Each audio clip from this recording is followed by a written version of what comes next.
Hello!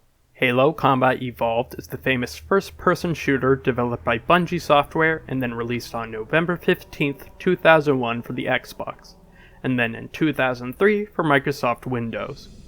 It was then remastered in 2011 for the Xbox 360 by 343 Industries and Saber Interactive, which was later included as part of the Master Chief Collection for Xbox One and Windows. That's the version of the game that I played for this review. In Halo, you play as the Master Chief, a Spartan, i.e. super soldier, of the United Nations Space Command on board the ship, the Pillar of Autumn. Humanity is currently at war with the Covenant, an alliance of several alien races bent on destroying humanity. Under attack by Covenant ships, the Pillar of Autumn is forced to land on a mysterious ring they found in space. And that's all I'm going to say about the story, as the plot is basically a mystery of what the ring is and what it's for. I'll just say that while nothing groundbreaking, the story is well told and gripping.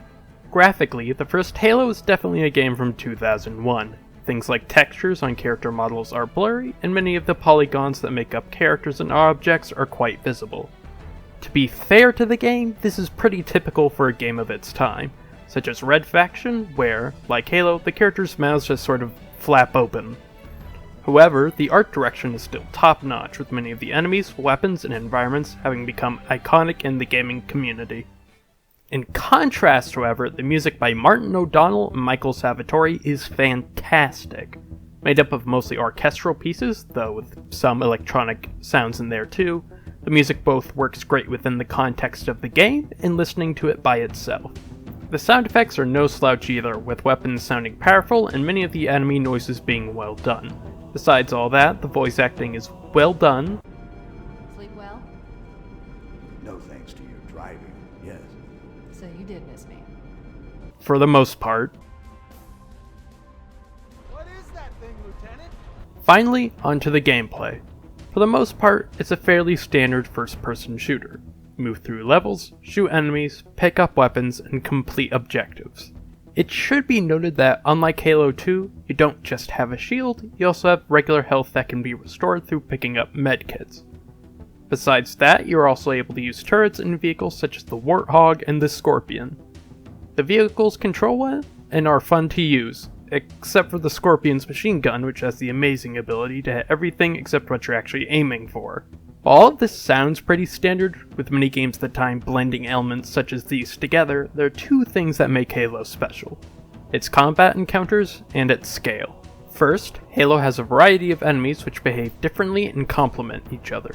For example, grunts are usually very low threat, but they're able to throw grenades that can potentially kill you in one hit if they stick to you. For another, hunters are all plated up in heavy armor except where their spines are, so you have to attack their backs. The game then takes all of these enemies and puts them in a variety of different groups and environments.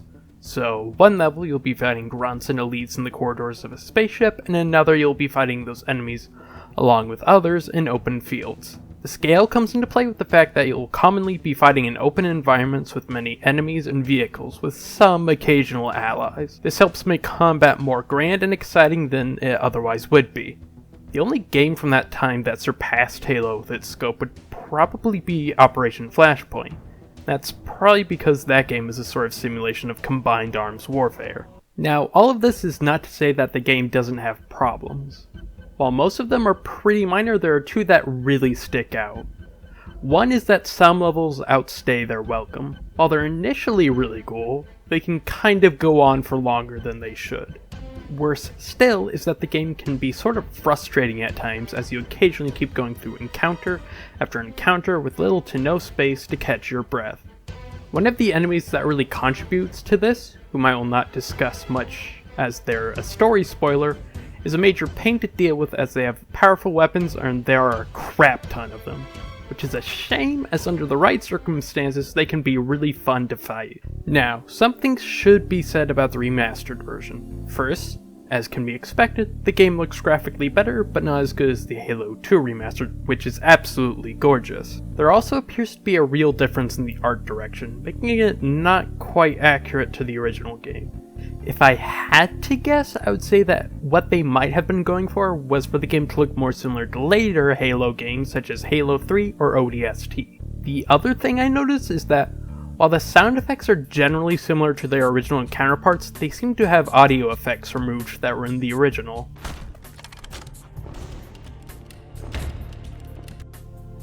There's also a bunch of other problems or oddities that I'm not mentioning simply because this video would go on for way too long otherwise. In conclusion, the first Halo holds up surprisingly well and is still a great game, for the most part. Thank you for watching, and I hope you have a great rest of your day. Now would be a very good time to leave.